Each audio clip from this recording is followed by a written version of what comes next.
Tentara ini secara langsung mengubah warna langit dan bumi. Chen Ping dan Hu Mazi sungguh tidak berarti di hadapan pasukan ini. Melihat hal ini, Godfrey melotot dan berkata, "Semua prajurit Rhino City, dengarkan. Bunuh mereka sampai orang terakhir berdiri."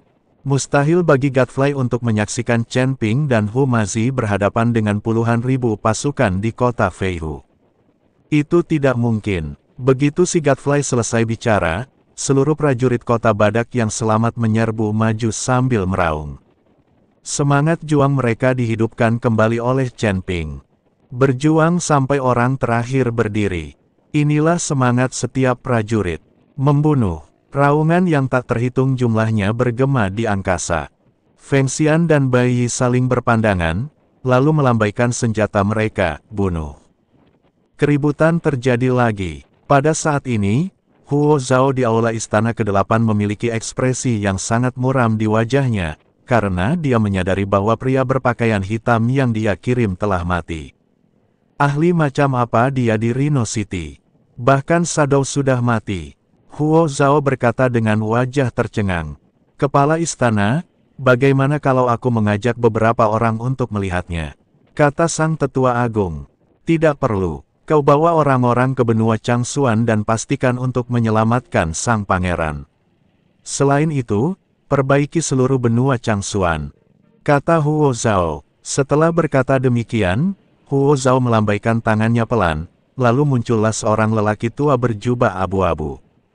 "Kalian bertiga harus pergi ke perbatasan dan melihat-lihat. Kalian adalah ahli formasi, jadi kalian akan memiliki keuntungan dalam melawan pasukan besar itu." Huo Zhao berkata kepada tiga pria tua berjubah abu-abu. "Baik, Tuan." Ketiga lelaki tua berjubah abu-abu itu pergi. Melihat hal ini, sang tetua agung tidak punya pilihan selain mengerahkan pasukan dan berangkat menuju benua Changsuan untuk menyelamatkan Guru Huo. Adapun apakah Chen Ping dan yang lainnya berasal dari benua Changsuan, tetua agung sebenarnya tidak tahu dan hanya menebak. Ordo Raja Naga, tahu dan hanya menebak. Bagaimanapun, Hu Mazi adalah manusia dan tidak mungkin berasal dari kota Badak. Saat ini di perbatasan, prajurit Rhino City bertempur dengan semakin berani.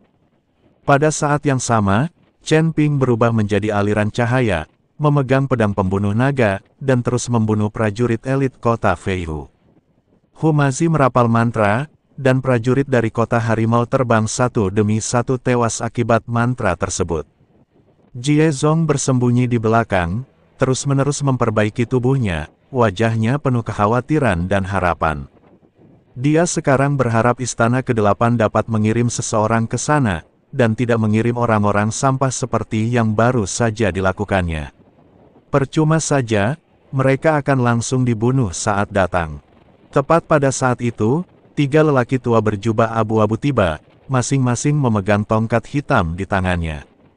Sangat mudah untuk menghilangkan stres dan saya langsung kegirangan. "Tiga tuan, silakan bertindak," kata Jie Zong. "Jangan tidak sabar," kata salah satu lelaki tua berjubah abu-abu. Setelah berkata demikian, ketiga lelaki tua berjubah abu-abu itu mulai merapal mantra. Pada saat yang sama, rune muncul di kehampaan di sekitar mereka. Pada saat yang sama, tiga kekuatan misterius terus menyebar. Tiga sosok berjubah abu-abu berdiri di udara, tongkat hitam di tangan mereka terjalin menjadi jaringan rune aneh. Saat nyanyian itu menjadi semakin cepat, sebuah susunan cahaya segitiga besar tiba-tiba muncul di atas seluruh medan perang, dengan setiap sudut berhubungan dengan seorang lelaki tua berjubah abu-abu. Pembentukan roh absolut 3 bakat, aktifkan. Orang tua di depan berteriak keras dan menghantamkan tongkatnya dengan keras ke udara. Berdengung, energi spiritual antara langit dan bumi tiba-tiba membeku. Para prajurit kota Badak merasa ngeri ketika mendapati energi spiritual dalam tubuh mereka tampaknya membeku, dan mereka tidak dapat melakukan keterampilan tempur yang paling sederhana sekalipun. Pedang panjang di tangan Feng Xian tiba-tiba menjadi seberat 1000 pon, dan anak panah yang ditembakkan Bai Yi jatuh di tengah jalan. Tidak bagus. Wajah Hu Mazi tiba-tiba berubah.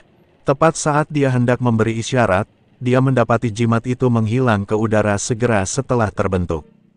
Keringat dingin mengucur dari dahinya. Ini adalah formasi terlarang kuno yang secara khusus dirancang untuk menekan kekuatan spiritual. Xie Zong sangat gembira saat melihat ini, dan berteriak, "Sekaranglah saatnya serang dengan seluruh kekuatanmu." Pasukan kota harimau terbang menyerbu bagai gelombang pasang, dan sejumlah besar prajurit kota badak yang telah kehilangan kekuatan spiritual tumbang dalam sekejap. Si Godfrey nyaris berhasil menangkis 2 tombak, namun ditusuk di bahunya oleh prajurit musuh ketiga, dan baju besinya berlumuran darah. "Chen Ping!"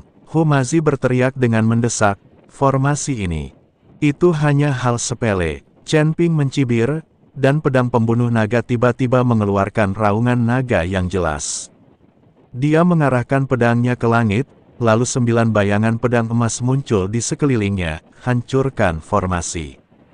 9 cahaya pedang menghantam simpul susunan cahaya segitiga seperti meteor. Ketiga lelaki tua berjubah abu-abu itu mengerang pada saat yang sama, dan retakan kecil muncul dalam formasi itu. Mata Chen Ping berbinar, dan pedang kedua menyusul, bunuh. Pedang pembunuh naga berubah menjadi bilah pedang raksasa sepanjang ratusan kaki dan menebas, menyebabkan seluruh formasi bergetar hebat. Orang tua di depan itu memuntahkan seteguk darah dan berkata dengan ngeri, "Bagaimana dia bisa menemukan pusat formasi?" "Karena kamu terlalu bodoh." Chen Ping tiba-tiba muncul di atas ketiga orang itu. "Kakak, ini untukmu." Melihat ini, si lalat Godfrey melemparkan cermin perunggu ke arah Chen Ping.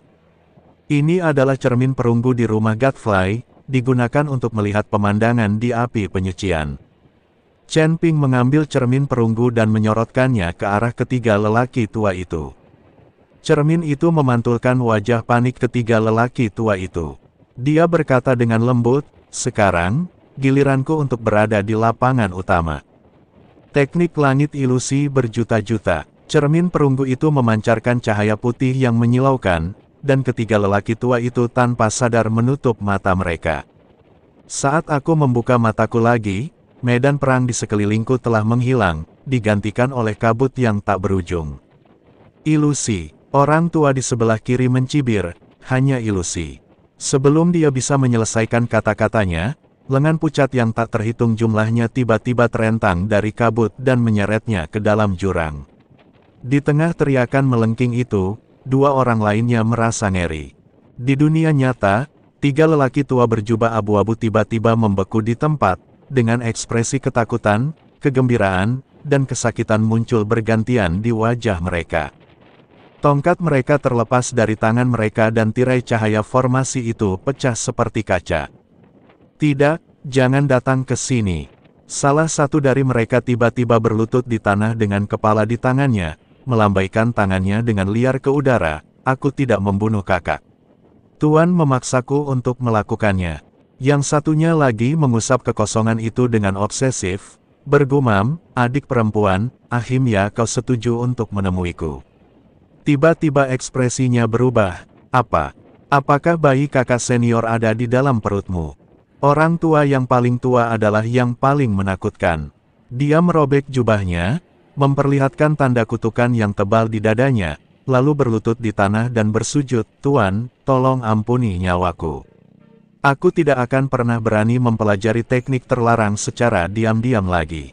Medan perang menjadi sunyi. Para prajurit kota Flying Tiger menyaksikan dengan ngeri saat pemimpin formasi yang mereka andalkan berbicara sendiri seperti orang gila, dan beberapa bahkan mulai melukai diri mereka sendiri. Wajah Xie Zong pucat dan kakinya gernetar tak terkendali. Apa yang kau lakukan pada mereka?" Suaranya bergetar. Chen Ping menyingkirkan cermin perunggu itu dan berkata dengan ringan, "Itu hanya untuk membuat mereka melihat kebenaran yang paling mereka takuti." Dia menoleh ke Hu Mazi, "Bisakah kau bergerak sekarang?" Hu Mazi menggerakkan pergelangan tangannya, dan mantra kuning kembali mengembun di ujung jarinya, tulang tua masih bisa bertarung. Dia menatap ketiga lelaki tua yang terjebak dalam ilusi dan berbisik, "Ini lebih kejam daripada membunuh mereka." Itu benar, aliran waktu dalam ilusi berbeda dengan aliran waktu dalam kenyataan. Ketiga lelaki tua itu sedang mengalami siklus kenangan yang paling tak tertahankan dalam hidup mereka. Kutukan kakak tertua sebelum kematiannya, perselingkuhan antara adik perempuan tercinta dan musuh, keputusasaan karena ketahuan oleh sang guru setelah diam-diam mempelajari teknik terlarang, semua rahasia gelap yang terpendam digali dengan berdarah-darah dan dimainkan berulang kali di hadapan publik. Ah! Seorang lelaki tua tiba-tiba mengeluarkan darah dari ketujuh lubang tubuhnya dan mahkotanya hancur karena pukulan telapak tangan. Dua orang lainnya pun ikut roboh satu persatu, yang satu menggigit lidahnya sendiri, dan yang satu lagi mencungkil matanya sendiri. Xie Zong akhirnya putus asa, mundur. Seluruh pasukan mundur. Namun, sudah terlambat. Para prajurit Rhino City yang berhasil selamat bagaikan harimau yang keluar dari kandang, pedang panjang Feng Xian menggulung pusaran darah, dan anak panah bayi merenggut beberapa nyawa setiap kali lepas dari busurnya. Meskipun Godfrey terluka, dia bergegas ke depan untuk kota Badak. Chen Ping tidak mengejar prajurit yang kalah, tetapi melihat ke arah 8 istana di kejauhan.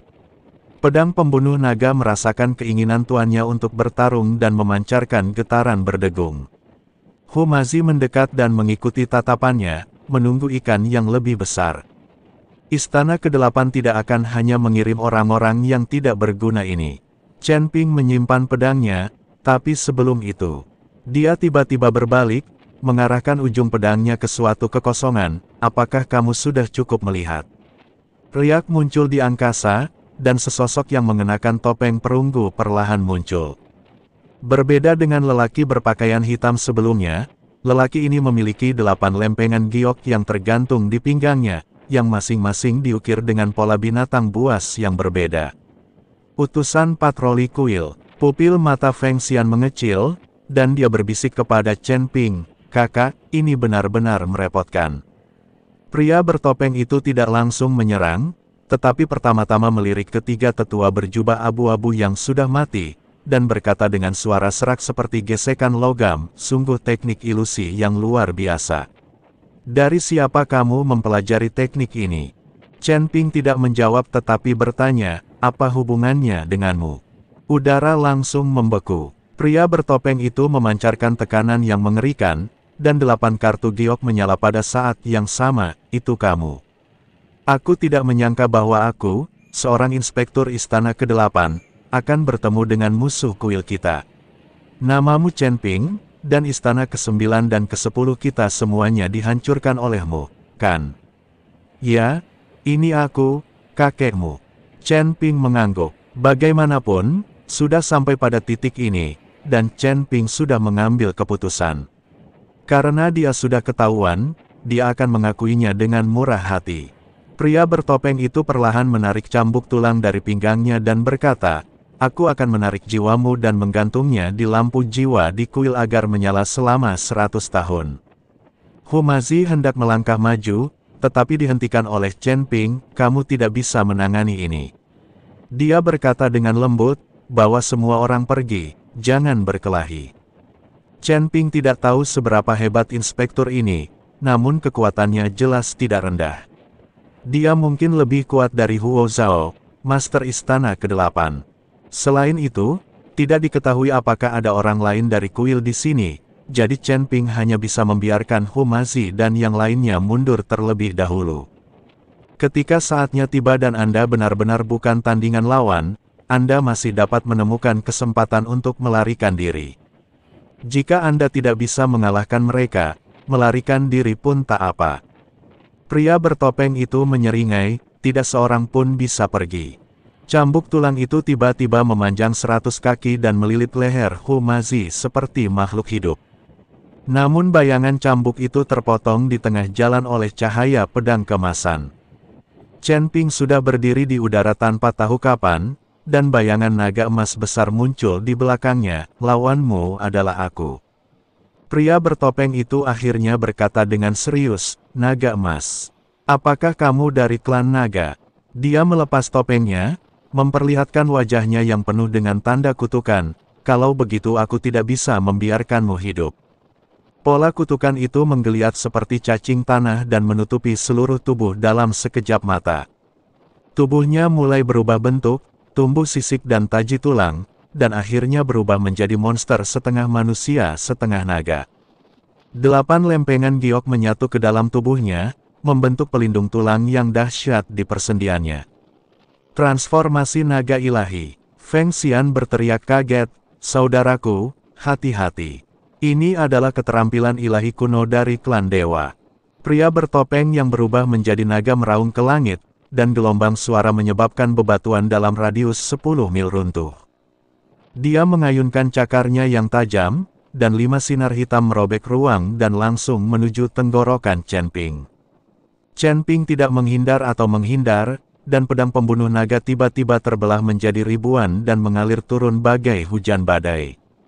"Kalian pergi cepat!" Chen Ping berteriak. Aura utusan patroli kuil membuat Chen Ping merasakan krisis, jadi dia harus meminta semua orang pergi terlebih dahulu. "Saudaraku, aku tidak akan pergi. Kami akan membantumu."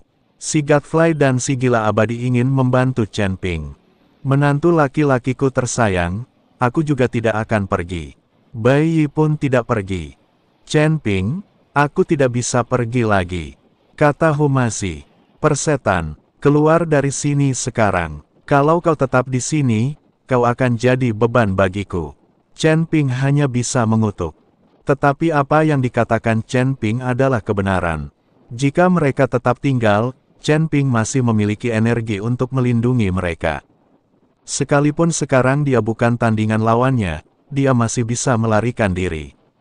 Kalau memang tidak berhasil, biarkan saja Raja Iblis Awan Merah merasukimu, dan seharusnya tidak akan jadi masalah untuk membunuh utusan patroli ini.